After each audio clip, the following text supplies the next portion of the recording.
Negros Occidental, the sugar bowl capital of the Philippines. Predominantly an agricultural province, having vast fertile lands, Negros Occidental is composed mostly of flat lands that are suitable to production for a wide range of crops. Negros Occidental is a major sugar producer, contributing to about 54% of the total sugar production in the country.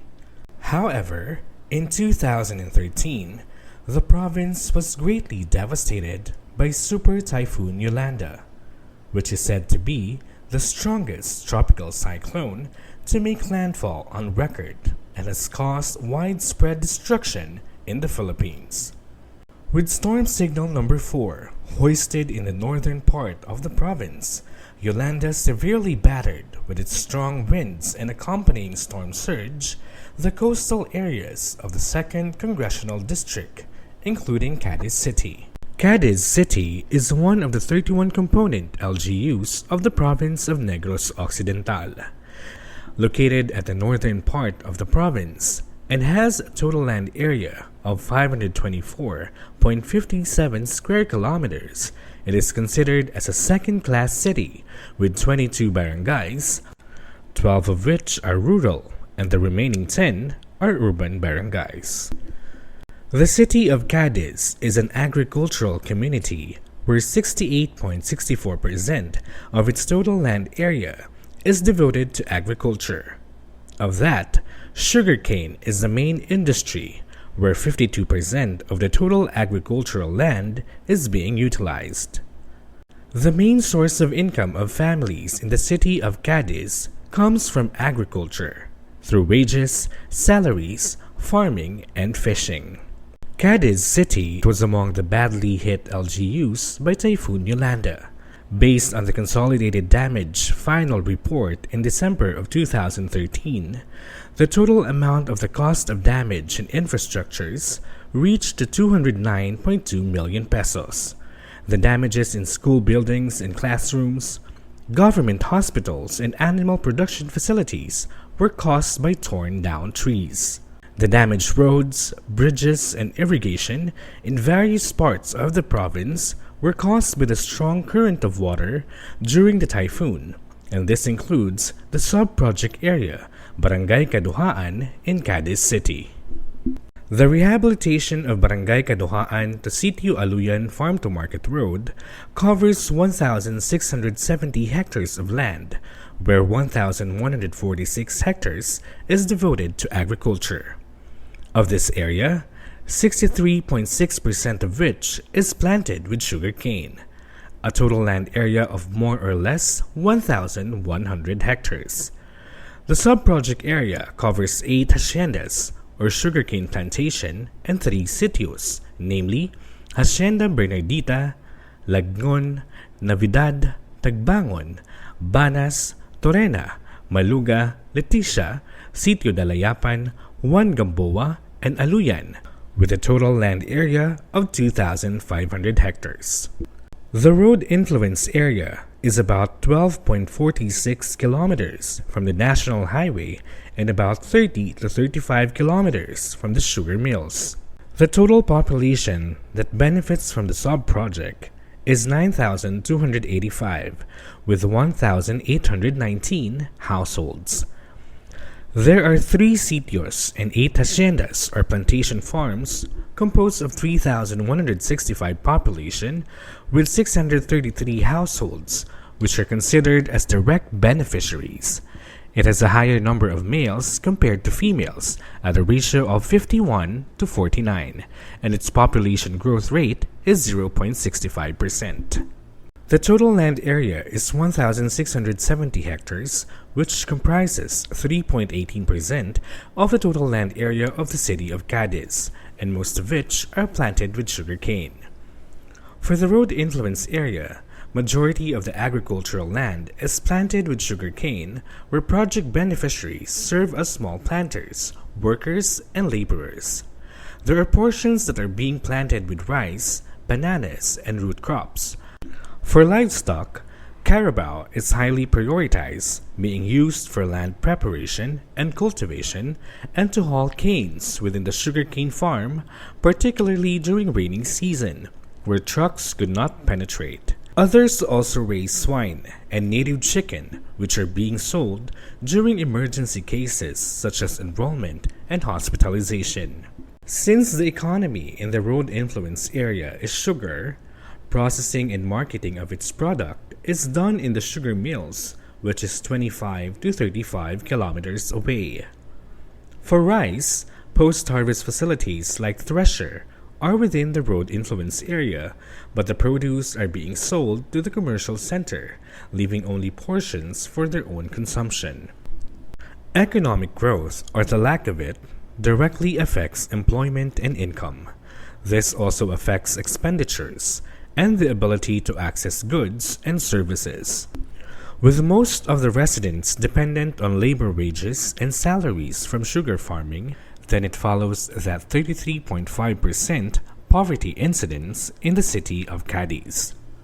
To rehabilitate the Barangay Caduha-an to Sitio Aluyan Farm to Market Road for safe and economical access that is supportive to agricultural production and uplift the living condition of farmer beneficiaries within the road influence area, the sub-project specifically aims the following. Rehabilitate the 12.46 gravel and earth farm-to-market road into a concrete paved road by the end of 2015. Construct concrete post-tension bridges on 2 major river crossings. Increase the generated traffic volume of vehicles that traverse the road influence area for the first 5 years by almost 100%. Reduce travel time of economically active population by 56% from Sitio Aluyan to city proper and to other commercial or trading centers. Reduce the hauling costs of sugarcane by at least 46%. Reduce hauling costs of farm inputs and outputs by at least 50%.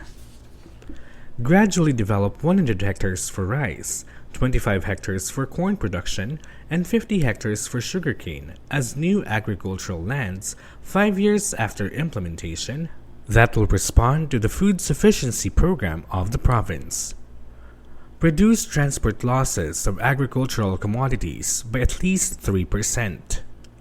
Increase land valuation of agricultural land area and attract investors for agro-industrial development. Based on the PRDP Management Information System, the sub-project went through the following milestones. Sub-project proposal validation, November 14, 2013.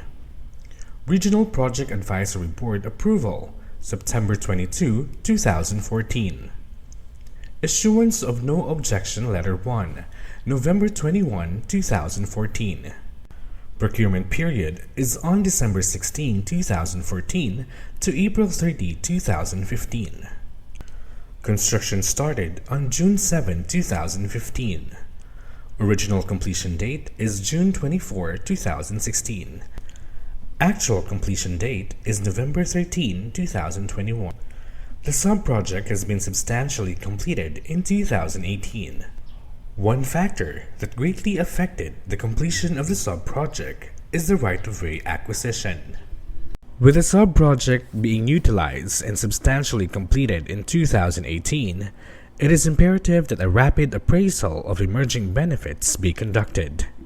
Generally, the Rapid Appraisal of Emerging Benefits, or RAEB, aims to validate the extent PRDP investments in sub-projects translates to the outcomes envisaged by beneficiaries and assess the sustainability of the sub-project. Specifically, it validates the extent of success of the stream of benefits that lead to the attainment of the project development objectives, determine other socio-economic benefits project beneficiaries have experienced, and assess the ongoing and future efforts of the proponent LGUs and other stakeholders for the sub-project's sustainability. The conduct of the RAEB generally covers 3 phases: pre-RAEB, RAEB proper, and post-RAEB. The pre-RAEB phase involves about a month of coordination activities, secondary data collection, geotagging activities, and consultations. The RAEB proper involves the execution of the household survey, key informant interviews, focus group discussions, and spot interviews at the project implementation site. The post-RAEB phase is generally dedicated to the final analysis of data and RAEB activities. Pre-RAEB. The pre-RAEB was conducted on February 21 to 24, 2022. It was participated by teams from the Regional Project Coordination Office 6, Project Support Office Visayas Cluster, and the Provincial Project Management and Implementing Unit of Negros Occidental. Pre-RAEB activities included gathering of secondary data on traffic count, new production areas, travel time, and updated list of farmer beneficiaries for the household survey. Initial profiling of the farmer beneficiaries to serve as respondents in the household survey was also initiated by the Geomapping and Governance Unit of RPCO6. Consultation with the representative of the City Agriculturist Office was also conducted during the pre-RAEB. RAEB proper. Fast forward to April 25 to 29, 2022, RAEB proper was conducted. The RAEB team was composed of representatives from the Monitoring and Evaluation Unit, Economics Unit, Geomapping and Governance Unit, Social and Environmental Safeguards Unit, InfoAce Unit, and iBuild Component. RPCO7 and RPCO8 were also invited to be part of the RAEB team. Different methodologies were employed during the RAEB proper, including focus group discussions, household survey, key informant interviews, and spot interview. For proper guidance, the RAEB team decided to gather data for the following reference periods.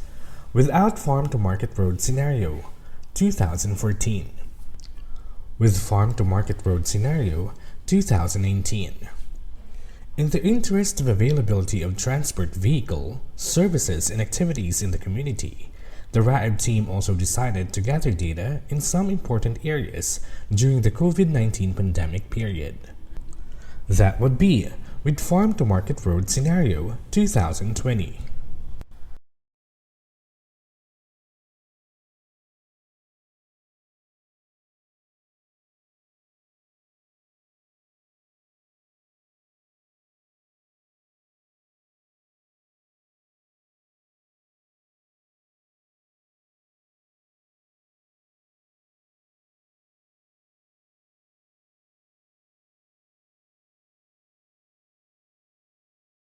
On sustainability efforts and challenges, the highlights of the data gathered from the KIIs and FGDs are as follows. For the province of Negros Occidental, the operation and maintenance for farm-to-market road is already a regular activity, which includes cleaning of the drainage, ditching, and slope protection. Although with an approved operations and maintenance plan, the province has yet to allocate budget for the O&M of the Caduha-an farm-to-market road.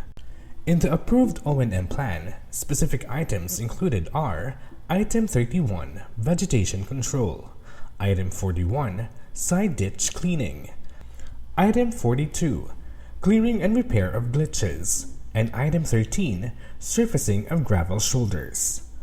The PLGU plans to incorporate O&M funding under the Annual Investment Plan for 2023. Regular budget allocation of the province of Negros Occidental for O&M is at 100,000 pesos per kilometer. An appropriation ordinance lodged at the Provincial Engineer's Office under the Repairs and Maintenance of Infrastructure Assets will be passed in the succeeding years. Since the road provides numerous benefits for the city of Cadiz, the local government unit plans to allocate funds for operation and maintenance of the road. Some of the road benefits include increase in revenues as well as employment and business for small entrepreneurs in the highland areas. Cadiz City highlights the provision of all the necessary support needed to maintain the credibility of the road, since it is already considered as one of the assets of the city. One concern that the city government of Cadiz has to tackle is the non-existence of an ordinance regulating speed limit and load limit. The availability of the ordinance would reduce the wear and tear of the road, which will result to a lesser maintenance cost. Currently, there are a number of recorded road accidents in the area due to illegal drag racing. This has led the City LGU of Cadiz, together with the Cadiz City Police Department, to deploy uniformed personnel along the FMR stretch for the purpose of monitoring peace and order in the community.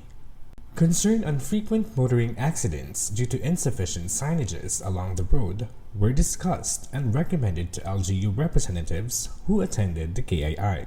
On load limits, the city government of Cadiz plans to control and limit loads of hauling trucks plying the FMR.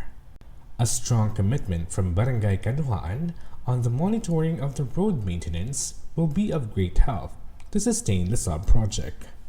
Institutionalization of process, replication, and mainstreaming. Consultation processes. The consultation process provides venue to keep the beneficiaries and the public informed about the project and ensures their conditions and needs are taken into account in the project's design and implementation process. However, people were not involved in the sub-project design aspect. In terms of data collection, the LGU had to consider the affected lot, the commodity involved, and the economic aspect of the persons in the community. The most challenging part would be the right-of-way acquisition, where it took the LGUs a couple of years for approval. One factor that helped in the conduct of consultations was the participation of the barangay chairman. In the prior consultations, the project-affected persons were informed on their right for just compensation. Fortunately, a number of PAPs waived payments of standing crops and donated portions of land affected by the road rehabilitation. Extension of delivery services. The realization of the sub-project contributed to the efficiency of the PLGU's extension and delivery of services. Before, paravets and technicians took so much time in traveling to conduct vaccination, deworming, treatment to animals, and in the provision of support to associations, as there are a plenty of locally organized non-government organizations in the area. The access brought by the project gave them a wide range of development. The road improved rural development and the efficiency and effectiveness of the government workers. Before the rehabilitation of the FMR, sugarcane farmers directly delivers their produce to the sugarcane milling facilities.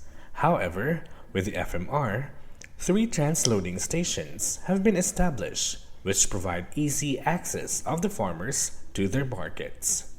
Right-of-way acquisition. The acquisition of right-of-way was very tedious. The PPMIU team has encountered landowners who would not respond to communication letters. Eventually, the LGUs had to invoke and exercise the state's power on eminent domain through expropriation. Nevertheless, the sub-project pushed through despite the tremendous work needed, especially during the conduct of the consultations. The City LGU of Cadiz has allotted funds for the right-of-way acquisition with an approved appropriation ordinance. Comprehensive Land Use Plan Updating. CLUP updating for the City of Cadiz is currently ongoing, with considerations of the PRDP projects in Barangay Caduha-an. Both zoning and land use are being updated, in which the LGU has to predict the 10-year land utilization. The City LGU confirms that there could be an increase in residential and commercial uses because of the road development. Impact of Grievance Redress Mechanism to the local government units. The Grievance Redress Mechanism made a positive impact to the local government units and the community, as the mechanism facilitated the resolution of certain issues during the FMR construction. At the provincial level, the GRM made the provincial LGU recognize the need for the implementers to exercise transparency in their activities and schedules to ensure that the beneficiaries and affected persons are well informed. Adoption of safeguard tools in project implementation. The PLGU and CLGU appreciated PRDP's safeguard tools and processes aimed to protect the beneficiaries, the environment, and the project as a whole. Appreciation breeds adoption. The LGUs believe that they can adopt the safeguard tools and replicate the processes in order to improve management and delivery of various programs and projects at their levels. The PLGU shared their appreciation to the social and environmental safeguards, as it not only identified the persons who will be affected with the project, but also ensured pertinent supporting documents are in place. Beneficiaries were made aware of the project and all necessary permits were secured. Currently, the PLGU observes an increased awareness on the SES among the beneficiaries. Adoption of other PRDP tools. The PLGU has showed appreciation of the PRDP tools, specifically the Provincial Commodity Investment Plan, as the PPDO already included interventions identified in the PCIP into their PDPFP, PDIP, and AIP for funding. The use of the Expanded Vulnerability and Suitability Assessment tool as basis for funding for specific commodities were also adopted by the PLGU. Currently, it is also being utilized in transport plans and other plans of the province. Furthermore, geotagging technology is continuously used by the PLGU in project monitoring, specifically for DALG projects. On challenges of road sustainability. The passing and proper implementation of load limit ordinances at the local government level could help sustain the road for many years. As observed, overloaded trucks plying the FMR in hauling sugarcane and quarry materials could lead to the deterioration of the road and bridges. Concerning the damages and restoration aspect, although no significant defect has been observed and no actual repair works have been made, defacing and actual works may still be strong concerns in the future. The LGUs need to conduct a thorough inspection of the road to trace minor cracks resulting from overloading. On LGU's calamity measures. Relative to calamity measures, so far, the road from Caduha-an to Aluyan cannot be reached by floodwaters anymore due to the existence of the 40 linear meter Dalayapan Bridge and 75 linear meter Sikapa Bridge. Prior to project implementation, the area gets flooded because of the high level of water from the two rivers in Dalayapan and Sikapa overflows. Constant monitoring from the City Disaster Risk Reduction and Management Office greatly helps during typhoons. On migrants and influx of tourists. As to the City Planning and Development Office, there are no new residents in the area. However, there are prominent increase in land selling in the upland area. These areas are being developed into campsites, restaurants, as well as bicycle parks and trails. Although this is the case, all land conversions need to undergo reclassification. As of the time being, there are no land reclassification in the area.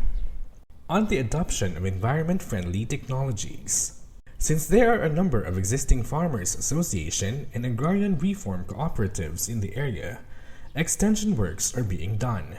Technology transfer such as integrated pest management, good agricultural practices, and organic farming is already in place. The LGUs believe that these efforts will help improve the productivity in the area. On the opportunities of women in the community. Before the road rehabilitation, there were only 3 sari-sari stores. With the road being accessible to the community, a total of 35 sari-sari stores opened in the area, all initiated and managed by women, mostly wives of the farmer beneficiaries. Restaurants that started operation has also created job opportunities for women in the community. Other services provided by LGUs and NGAs. CLGU Cadiz, through the City Agriculture Office, provides farm inputs and equipment to the rice farmers of the Aluyan Caduha-an Farmers Association. The Department of Agrarian Reform provided 2 sets of motor engines for the water system, as well as other farm equipment. On changes in trading practices. Although the same route is being taken in transporting the goods from farm to market, The reduction in travel time and additional mode of transportation has greatly helped trading activities after the completion of the FMR. Delivery of produce to the market is faster and more efficient. Before, there was a schedule for the transportation of produce. Delivery to the market was scheduled on Wednesdays and Saturdays only. With the FMR, traders can deliver the produce to the market on a daily basis. On the overall effect of PRDP in local project implementation. The projects of PRDP are aligned to the development agenda, Avance Negrense, of the province of Negros Occidental. The World Bank projects will become benchmark not only for the PLGU. The city of Cadiz and other LGUs would benefit from the adoption of PRDP processes and aligned other projects that will redound to the benefit of marginal farmers and other local farmers.